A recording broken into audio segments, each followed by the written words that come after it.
Hey, once again, a very pleasant good afternoon. Dancers, are you fired up? Geeked up? Yes, indeed. We're going to continue the groove as the groove continues right here in the tube. Up till 7 o'clock, we rock non-stop.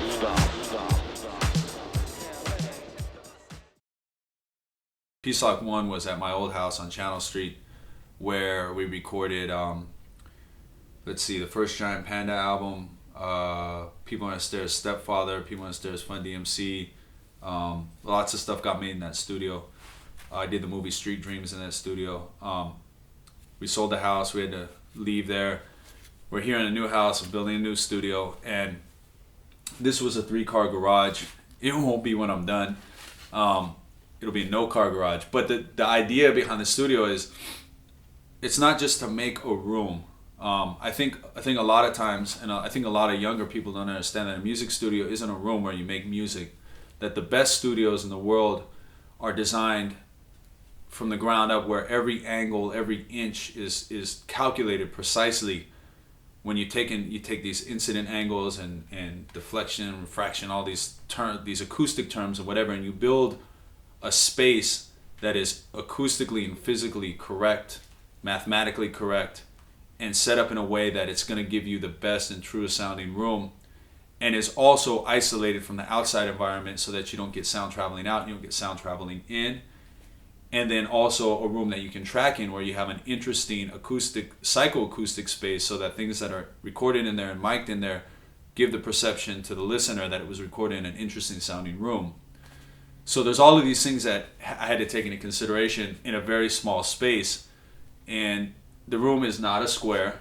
The room is actually shaped like a diamond. The far point is back there behind me. This would be the center of the diamond. We have 2 walls going out here. These walls are set so that the near field monitors will be below here, and they'll be at a 30-degree towing angle, so that where I'm sitting here, facing this way, I have like kind of a 60-degree angle, and to get the least amount of direct reflection off of side walls, and then the back of the diamond, which is square, is going to be a giant bass trap, with bass traps on either side.